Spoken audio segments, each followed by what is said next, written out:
उमेद online प्लॅटफॉर्मवरती आपल्या सर्वांचं स्वागत. या व्हिडिओचा एक मोटिव्ह आहे म्हणजे पीसीने एसए रायटिंगमध्ये काय कॅन्डिडेटकडून एक्सपेक्ट आहे हे सुद्धा त्यांच्या नोटिफिकेशनमध्ये दिलेलं आहे आणि आपण कधीही नोटिफिकेशन वाचत नाही.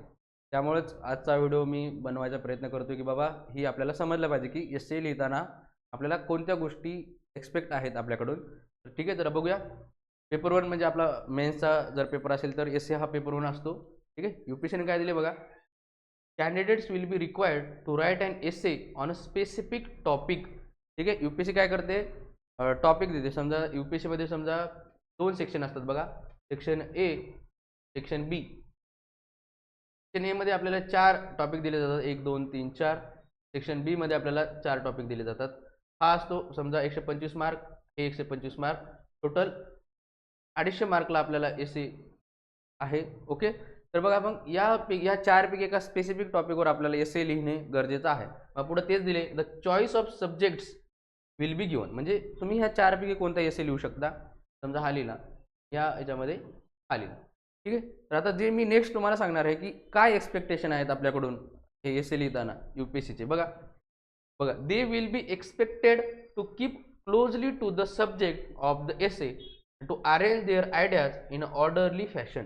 म्हणजे काय, जे पण तुम्ही पॉईंट लिहिताय किंवा जे पण तुमचं म्हणणं तिथं मांडताय किंवा एसेमध्ये लिहिताय ते एकदम क्लोजली टू द सब्जेक्ट असलं पाहिजे.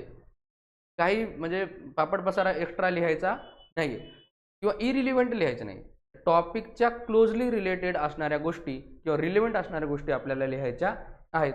पर त्या कसे लिहायच्यात, ऑर्डरली फॅशनमध्ये लिहायच्यात. ठीक आहे, म्हणजे काय, तुम्ही समजा पॉलिटिकल मुद्दा लिहिलाय, मग सोशल लिहिलं आहे, समजा इकॉनॉमिकल लिहिलं आहे, तर कल्चरल लिहिलं आहे किंवा लिगल लिहिलं आहे, हे एक ऑर्डरली फॅशनमध्ये लिहा. परत काय, त्यातले ते सगळे एक एक पॅराग्राफ हे एकमेकाला कनेक्टेड असले पाहिजे. ठीक आहे, असं नको की तुम्ही टेक्नॉलॉजिकल लिहिताय, मधातच तुम्ही कल्चरल टाकले किंवा मधातच तुम्ही पॉलिटिकलही एकाच पॅराग्राफमध्ये हा मुद्दा मांडलाय. ते ऑर्डरली फॅशनमध्ये लिहा. किंवा इंट्रो लिहा, मग मेन बॉडी लिहा, मेन बॉडीमध्ये वेगवेगळे ॲस्पेक्ट लिहा, individual, community level, social level, परत ग्लोबल लेवल, नॅशनल लेवल, या टाईपचं ऑर्डरली फॅशनमध्ये लिहा. ठीक आहे, हिस्टॉरिकल पॉईंट लिहा.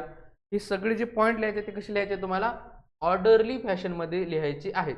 परत काय, अँड राईट कन्साइसली. बरोबर काय, आपल्याला 1000 ते 1200 शब्द लिहायचे आहेत आणि कन्साइसली लिहिणं गरजेचं आहे. म्हणजे काय, जास्त त्याला लांबवत बसायचं नाहीये. जे पण मुद्दा मांडायचा आहे तो एकदम कन्साइस मांडायचा आहे आणि टू द पॉईंट मांडायचं. परत काय, ही महत्त्वाची लाईन आहे बघा, credit will be given for the effective and exact expression. बरोबर का, इफेक्टिव्ह एक्सप्रेशन असलं पाहिजे की हां, त्या जो इव्हॅल्युएटर आहे त्याला वाटलं पाहिजे की यस, हा मुद्दा पाहिजे होता, हा एकदम व्यवस्थित मुद्दा आहे. परत या मुद्द्यामुळे तो जो टॉपिक आहे किंवा जो सब्जेक्ट आहे त्याला तो एकदम रिलेव्हंट आहे आणि तो त्याला तो प्रूव्ह करतोय. ठीक आहे, मग त्या गोष्टीला आपल्याला क्रेडिट दिले जातील. परत काय, एक्झॅक्ट एक्सप्रेशन पाहिजे. म्हणजे काय, जे तुम्हाला म्हणणं सांगायचंय ते एक्झॅक्टली तुम्ही तिथं सांगलं पाहिजे, ना की तुम्ही असं सगळीकडे फिरून यायचं नाही. जे एक्झॅक्ट सांगायचे ते गोष्टी एक्झॅक्टली सांगायचे, असं स्वतः यूपीएससी आपल्याला सांगत आहे. परत पुढे बघा, ही काय लाईन दिली की English comprehension and English precis will be test the English language comprehension and English precis writing skills 10th standard level.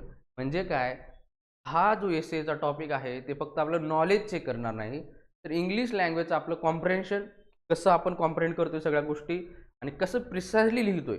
म्हणजे काय, इथं लँग्वेजची सुद्धा किंवा लँग्वेज स्किलची सुद्धा इथं टेस्ट आहे, पण ती 10th स्टँडर्ड लेवलवरती आहे. म्हणजेच काय, बेसिक ग्रॅमॅटिकल चुका नका करू. किंवा समजा इंडिया असं लिहायचंय तर काही जण इंडिया असं लिहून येतात बघा, या बेसिक चुका आहेत.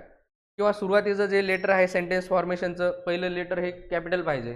ठीक आहे, तर आपण एखादं हे प्रॉपर नाव लिहिते तर ते त्याचं सुरुवात कॅपिटल अक्षरानं पाहिजे. त्या सोप्या सोप्या किंवा छोट्या गोष्टी आहेत ज्या की आपल्याला मार्किंगमध्ये हार्म करून जातात. ठीक आहे, असं स्वतः आयोगानं आपल्याला दिलेलं आहे. आय होप की तुम्हाला यूपीएससीला आपल्याकडून काय एक्सपेक्ट आहे ही गोष्ट समजली पाहिजे, एसेमध्ये समजली असेल. ठीक आहे, तर बघा मग आलो आपण. तर अशाच प्रकारे आपण उमेद आयएसमध्ये वेगवेगळे एसेज लिहून घेतो. ठीक आहे, उमेद आयएसमध्ये आपण प्रत्येक संडेला एक एसे दिला जातो. तो संडे जो एसे लिहिला गेला आहे ते आपण एकदम इव्हॅल्युएट करून सुद्धा देतो. ठीक आहे, तर तुम्ही आमच्याशी संपर्क करू शकता. ठीक आहे, तर चला, या व्हिडिओचा मोटिव्ह आपल्या सर्वांना समजलेला असणार आहे. भेटूया नेक्स्ट व्हिडिओमध्ये. तोपर्यंत थँक्यू सो मच.